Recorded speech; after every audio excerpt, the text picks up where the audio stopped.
ಆಯೋಗ ಅಲ್ಪಸಂಖ್ಯಾತರ ಕಲ್ಯಾಣ ಇಲಾಖೆಯಲ್ಲಿ 4159 ಹುದ್ದೆಗಳು ಖಾಲಿ ಇದೆ. ಎ ಗ್ರೇಡ್ನಲ್ಲಿ 76, ಬಿ ಗ್ರೇಡ್ 511, ಹಾಗೆ ಸಿ ಗ್ರೇಡ್ 1179, ಡಿ ಗ್ರೇಡ್ 2383 ಹುದ್ದೆಗಳು ಖಾಲಿ ಇದೆ. ಇನ್ನು ಸಂಸದೀಯ ವ್ಯವಹಾರ ಇಲಾಖೆಯಲ್ಲೂ ಕೂಡ 508 ಹುದ್ದೆಗಳು ಖಾಲಿ ಇದೆ.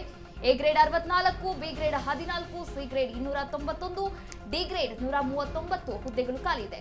ಇನ್ನು ಯೋಜನೆ ಮತ್ತು ಸಾಂಖ್ಯಿಕ ವಿಜ್ಞಾನ ಹಾಗೂ ತಂತ್ರಜ್ಞಾನ ಇಲಾಖೆಯಲ್ಲೂ ಕೂಡ 918 ಹುದ್ದೆಗಳು ಖಾಲಿ ಇದೆ. ಎ ಗ್ರೇಡ್ನಲ್ಲಿ 100 ಹುದ್ದೆಗಳು ಖಾಲಿ ಇದ್ರೆ, ಬಿ ಗ್ರೇಡ್ನಲ್ಲಿ 90, ಸಿ ಗ್ರೇಡ್ನಲ್ಲಿ 625, ಹಾಗೆ ಡಿ ಗ್ರೇಡ್ನಲ್ಲಿ 103 ಹುದ್ದೆಗಳು ಖಾಲಿ ಇದೆ. ಇನ್ನು ಲೋಕೋಪಯೋಗಿ ಇಲಾಖೆ ಬಹುಮುಖ್ಯವಾದಂತಹ ಇಲಾಖೆ ಅಂತಾನೆ ಹೇಳ್ಬೋದು.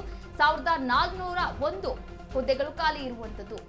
ಇನ್ನು ಎ ಗ್ರೇಡ್ನಲ್ಲಿ 257, ಹಾಗೆ ಬಿ ಗ್ರೇಡ್ನಲ್ಲಿ 336, ಸಿ ಗ್ರೇಡ್ನಲ್ಲಿ 1033, ಹಾಗೆ ಡಿ ಗ್ರೇಡ್ನಲ್ಲಿ 447 ಹುದ್ದೆಗಳು ಖಾಲಿ ಇದೆ. ಅಲ್ಪಸಂಖ್ಯಾತರ ಕಲ್ಯಾಣ ಇಲಾಖೆಗೆ ಸಂಬಂಧಪಟ್ಟಂತೆ ಜಮೀರ್ ಅಹಮದ್ ಖಾನ್ ಅವರು ಸಚಿವರು ಈ ಇಲಾಖೆಯಲ್ಲಿ 4159. ಅದಾದ ಬಳಿಕ ಲೋಕೋಪಯೋಗಿ ಇಲಾಖೆಗೆ ಬಂದಂತಹ ಸಂದರ್ಭದಲ್ಲಿ 1401. ಮುಖ್ಯವಾಗಿ ಅಲ್ಪಸಂಖ್ಯಾತ ಇಲಾಖೆಯಲ್ಲಿ ಗಮನಿಸೋದಾದ್ರೆ ಎ ಗ್ರೇಡಲ್ಲಿ 86, ಬಿ ಗ್ರೇಡಲ್ಲಿ 511, ಸಿ ಗ್ರೇಡಲ್ಲಿ 1179, ಡಿ ಗ್ರೇಡಲ್ಲಿ 2383. ಈ ಜಮೀರ್ ಅಹಮದ್ ಖಾನ್ ಅವರು ಮುಖ್ಯವಾಗಿ ಅಲ್ಪಸಂಖ್ಯಾತರ ಕಲ್ಯಾಣ ಇಲಾಖೆಗೆ ಸಂಬಂಧಪಟ್ಟಂತೆ ಸಾಕಷ್ಟು ಇಲ್ಲಿ ಕೂಡ ಯೋಜನೆಗಳನ್ನು ಜಾರಿ ಮಾಡ್ತಾರೆ. ಯಾಕೆ ಅಂತ ಹೇಳಿದ್ರೆ ಅಲ್ಪಸಂಖ್ಯಾತರು ಮತ್ತು ಕಾಂಗ್ರೆಸ್ ಅಂತ ಹೇಳಿದ್ರೆ ಇತ್ತೀಚಿನ ದಿನಗಳಲ್ಲಿ ಕೂಡ ಕಂಪ್ಲೀಟ್ ಆಗಿ ಕಾಂಗ್ರೆಸ್ ಒನ್ ಸೈಡ್ ಅಂದರೆ ಅಲ್ಪಸಂಖ್ಯಾತ ಮತಗಳು ಒನ್ ಸೈಡ್ ಆಗ್ತಾ ಇದೆ. ಕಾರಣ ಏನಂದರೆ ಒಂದಿಷ್ಟು ಅಭಿವೃದ್ಧಿ ಆಗುತ್ತೆ ನಮ್ಮವ್ರು ಬಂದರೆ ಅಥವಾ ಕಾಂಗ್ರೆಸ್ ಬಂದರೆ ಆಗುತ್ತೆ ಅಂತೇಳಿ. ಬಟ್ ಅಭಿವೃದ್ಧಿ ಮಾಡ್ತಾರೋ ಇಲ್ವೋ, ಯೋಜನೆಗಳನ್ನು ತರ್ತಾರೋ ಇಲ್ವೋ, ಆ ಯೋಜನೆಗಳನ್ನು ತಂದರೂ ಕೂಡ ಅವ್ರನ್ನ ಜಾರಿ ಮಾಡಬೇಕಲ್ವಾ, ಜನರಿಗೆ ತಲುಪಿಸ್ಬೇಕಂದ್ರೆ ಜನ ಬೇಕಾಗಿದೆ, ಅಧಿಕಾರಿಗಳು ಬೇಕಾಗಿರುವಂಥದ್ದು. ಬಟ್ ನಿಮಗೆ ಅಲ್ಪಸಂಖ್ಯಾತ ಕಲ್ಯಾಣ ಇಲಾಖೆಯಲ್ಲಿ ಬರೋಬ್ಬರಿ 4159 ಹುದ್ದೆಗಳು ಖಾಲಿ ಇರುವಂಥದ್ದು ದುರ್ಗದಲ್ಲಿ ಅಲ್ಪಸಂಖ್ಯಾತ ಇಲಾಖೆಯಲ್ಲಿ, ಇಲ್ಲಿ ಕಲ್ಯಾಣ ಇಲಾಖೆಯಲ್ಲಿ.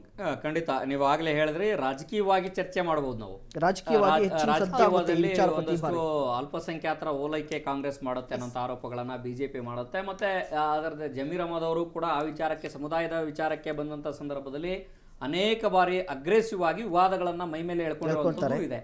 ನೀವು ರಾಜಕೀಯ ಬೇರೆ, ಆದರೆ ಆಡಳಿತಾತ್ಮಕ ಪ್ರಶ್ನೆ ಅಂತ ಬಂದಂಥ ಸಂದರ್ಭದಲ್ಲಿ ನಿಮ್ಮ ಸಮುದಾಯದ ಅದಂದ್ರೆ ಅಲ್ಪಸಂಖ್ಯಾತ ಸಮುದಾಯ, ಅಲ್ಪಸಂಖ್ಯಾತ ಅಂದ ತಕ್ಷಣ ಕೇವಲ ಮುಸ್ಲಿಂ ಅಷ್ಟೇ ಆಗಲ್ಲ, ಬೇರೆ ಬೇರೆ ಸಮುದಾಯಗಳು, ಜೈನ ಸಮುದಾಯ ಆಗಿರ್ಬೋದು, ಸಿಖ್ ಸಮುದಾಯ ಆಗಿರ್ಬೋದು, ಅಲ್ಪಸಂಖ್ಯಾತ ಸಮುದಾಯಗಳನ್ನ ನೀವು ಅಭಿವೃದ್ಧಿ ಮಾಡ್ಲಿಕ್ಕೆ ಏನು ಜವಾಬ್ದಾರಿ ವಹಿಸ್ಕೊಂಡಿದ್ದೀರಿ.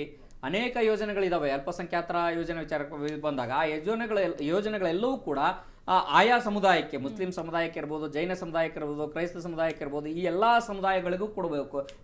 ನಾವೆಲ್ಲರೂ ಕೂಡ ಏನ್ ಅನ್ಕೊಬಿಟ್ಟಿದೀವಿ ಅಂತಂದು ಹೇಳಿದ್ರೆ ಅಲ್ಪಸಂಖ್ಯಾತರ ಅಭಿವೃದ್ಧಿ ಇಲಾಖೆ ಅಂತಂದು ಹೇಳಿದ್ರೆ ಕೇವಲ ಮುಸ್ಲಿಂ ಅನ್ನೋ ತರ ಆಗಿದೆ. ಆಗುತ್ತೆ, ಮುಸ್ಲಿಂ ಅಷ್ಟೇ ಅಲ್ಲ, ಬೇರೆ ಬೇರೆ ಸಮುದಾಯಗಳಿದಾವೆ. ಆ ಸಮುದಾಯಗಳನ್ನ ಅಭಿವೃದ್ಧಿ ಆಗ್ಬೇಕು ಅಂತಂದು ಹೇಳಿದ್ರೆ ಆ ಸಮುದಾಯಗಳ ಅಭಿವೃದ್ಧಿ ಅಂತ ತಕ್ಷಣ ಕೇವಲ ಯಾರೋ ಒಂದು ಸಮುದಾಯಕ್ಕೆ ಇಷ್ಟು ಅಮೌಂಟ್ ಅಂತ ಕೊಟ್ರೆ ಅಂತ ಆಗಲ್ಲ. ಅದರದೇ ಆದ ನಿಗಮ ಮಂಡಳಿಗಳಿದಾವೆ, ಅಲ್ಪಸಂಖ್ಯಾತರ ಅಭಿವೃದ್ಧಿ ನಿಗಮ ಮಂಡಳಿ ಇದಾವೆ, ಬೇರೆ ಬೇರೆ ಅಭಿವೃದ್ಧಿ ನಿಗಮ ಮಂಡಳಿಗಳೇನಿದಾವೆ ಆ ಅಭಿವೃದ್ಧಿ ನಿಗಮ ಮಂಡಳಿಗಳಿಗೂ ಕೂಡ ನೀವು ಅನುದಾನವನ್ನು ಕೊಡಬೇಕಾಗತ್ತೆ. ಅನುದಾನ ಕೊಡೋದ್ರ ಜೊತೆಗೆ ಆ ಅನುದಾನ ಸಮರ್ಪಕವಾಗಿ ಖರ್ಚಾಗಬೇಕು. ನೀವು ಕೊಟ್ಟಂತ ಹಣ ಖರ್ಚಾಗಬೇಕು ಅಂತಂದು ಹೇಳಿದ್ರೆ ಖರ್ಚು ಮಾಡಕ್ಕೆ ಜನ ಬೇಕು. ಆ ಜನಕ್ಕಾಗಿ ಒಂದಷ್ಟು ಹುದ್ದೆಗಳನ್ನ ಭರ್ತಿ ಮಾಡಬೇಕು. ಆ ಹುದ್ದೆಗಳು ಭರ್ತಿ ಮಾಡಿದ್ರೆ ನಿಮಗೆ ಇಲಾಖೆ, ಈಗಾಗಲೇ ಸರ್ಕಾರಕ್ಕೆ ಒಂದು, ಕಾಂಗ್ರೆಸ್ ಸರ್ಕಾರಕ್ಕೆ ಒಂದು ಬ್ರ್ಯಾಂಡ್ ಇದೆ, ಮುಸ್ಲಿಂ ಮತಗಳು ಎಲ್ಲೂ ಕೂಡ ಅದರಲ್ಲೂ ಕೂಡ 2023 ಮತ್ತೆ ಲೋಕಸಭಾ ಚುನಾವಣೆಯಲ್ಲಿ ಇಷ್ಟು ಸೀಟುಗಳು ಬರ್ಲಿಕ್ಕೆ ಕಾರಣ ಅಂತಂದು ಹೇಳಿದ್ರೆ ಒಂದು ಅಲ್ಪಸಂಖ್ಯಾತ ಸಮುದಾಯಗಳ ಮತ, ಮತ್ತೊಂದು ಕಡೆ ಅಹಿಂದ ವರ್ಗಗಳ ಮತ. ಈ ಎರಡೂ ಮತಗಳು ಏನಿದಾವೆ ಅಂದ್ರೆ ಅಹಿಂದ ಅಂತಂದು ಹೇಳಿದ್ರೆ ಅಲ್ಪಸಂಖ್ಯಾತ, ಹಿಂದುಳಿದ ಮತ್ತು ದಲಿತ ಮತಗಳು ಕ್ರೋಢೀಕರಣ ಆಗಿರೋ ಕಾರಣಕ್ಕಾಗಿ ನಿಮ್ಮ ಸರ್ಕಾರ ಬಂದಿದೆ. ಸೊ ಹಂಗಾಗಿ ಕೇವಲ ಭಾಷಣ ಮತ್ತು ಅವರನ್ನ ವೋಟ್ ಬ್ಯಾಂಕ್ ಆಗಿ ಬಳಸ್ಕೊಳ್ಳೋದ್ರ ಜೊತೆಗೆ ನೀವು ಆ ರಾಜಕಾರಣದ ವೋಟ್ ಬ್ಯಾಂಕ್, ತಮ್ಮದೇ ಆದಂಥ ವೋಟ್ ಬ್ಯಾಂಕ್ ಅನ್ನ ಪ್ರತಿಯೊಂದು ಪಕ್ಷವು ಇಟ್ಕೊಳ್ಳುತ್ತೆ. ಅದೇ ರೀತಿ ಕಾಂಗ್ರೆಸ್ ಇಟ್ಕೊಂಡಿದೆ. ಆದರೆ ನೀವು ರಾಜಕೀಯನ ಹೊರತುಪಡಿಸಿ ಆಡಳಿತಾತ್ಮಕವಾಗಿ ಒಂದಷ್ಟು ಅಭಿವೃದ್ಧಿಗಳನ್ನ ಮಾಡಬೇಕು. ಆ ಕಾರಣಕ್ಕಾಗಿ ಹುದ್ದೆಗಳನ್ನ ಭರ್ತಿ ಮಾಡಬೇಕು. ಓಕೆ.